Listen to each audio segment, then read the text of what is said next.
আসছি পরের খবরে। ট্রাম্পের নীতি বদল, বিপাকে পড়তে পারেন না মোহাম্মদ ইউনুস।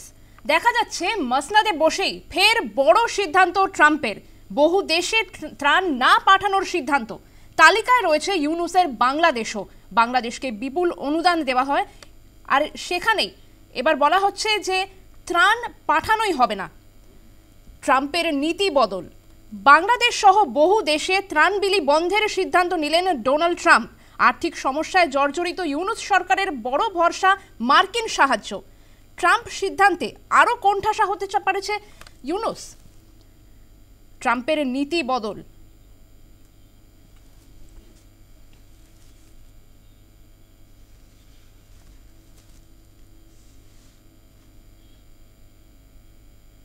মোটামুটি ভাবে আমি একটা হিসেব দেখছিলাম যে প্রত্যেক বছরে 200 থেকে 300 মিলিয়ন ডলার, আমেরিকান ডলার, সেটা যায় বাংলাদেশে। এখন বাংলাদেশে যখন রপ্তানি বাণিজ্য প্রায় আটকে গেছে, যে রেডিমেড গার্মেন্টস তৈরি হচ্ছে না, বা ইন্টারন্যাশনাল মার্কেট নষ্ট হয়ে গেছে, মানে ওদের যে বিদেশি মুদ্রার ভান্ডার অনেকটাই তলানির দিকে চলে গেছে। এখন আমেরিকার সাহায্য যদি না আসতে থাকে বা অ্যাটলিস্ট 90 দিন বন্ধ হয়ে যায়, এবং তারপরেও যদি দেবে কোনো গ্যারান্টি নেই, তার ফলে যেটা অবস্থা হবে যে এসেনশিয়াল গুডস যেগুলো তারা কিনতে চাইবে সেগুলো কেনার মতন পয়সা তাদের থাকবে না। এখন তো ওদেরকে হয়তো বলতে হবে পাকিস্তানেরও সে অবস্থা নেই। চীন যদি এগিয়ে আসে, বা চীনের সঙ্গে অলরেডি চুক্তি করছে যাতে কম সুদে টাকা পাওয়া যায়, দীর্ঘমেয়াদী অবস্থায় টাকা পাওয়া যায় চীনের থেকে, সে ধরনের কথাবার্তা চলছে। কিন্তু অবস্থা খুব ভয়াবহ একটা অবস্থা এমন হয়তো এসে যাচ্ছে। আমরা শ্রীলঙ্কান ক্রাইসিস যেটা এসে গেল, যে পয়সা নেই, নিত্য প্রয়োজনীয় জিনিসপত্র, তেল কেনার পয়সা নেই, বাংলাদেশ হয়তো সেই দিকে যাচ্ছে।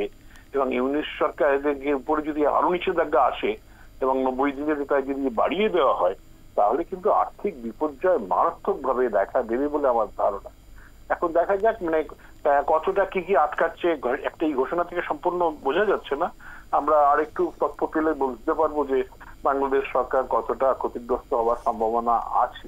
এবং এই মুহূর্তে বোঝা যাচ্ছে যে ইউনিট, এটা কিন্তু খালি বাংলাদেশ স্পেসিফিক না, অনেক দেশের টাকা আটকে দিচ্ছে, দুই তিনটে দেশ বাদ দিয়ে, ইসরায়েল ইত্যাদি দেশে বাদ দিয়ে, যারা বাংলাদেশ এরকম ভীষণভাবে নির্ভরশীল। রোহিঙ্গাদের যদি টাকা বন্ধ হয়ে যায়, রোহিঙ্গাদের রিফিউজিদের উপর যে একটা বড় খরচা চলে ইউএসআইডি টাকাতে, সেটা যদি বন্ধ হয়ে যায়, তাহলে রোহিঙ্গারাও কিন্তু কেউ অনেকেই হয়তো সরকারের বিরুদ্ধে বিদ্রোহ করতে পারে, অনেক কিছুই ঘটতে পারে। সুতরাং বোঝাই যাচ্ছে যে বিদেশি মুদ্রার সংকটের মধ্যে বাংলাদেশ, এবং এটা ঘোরতর অর্থনৈতিক বিপদ আনতে চলেছে।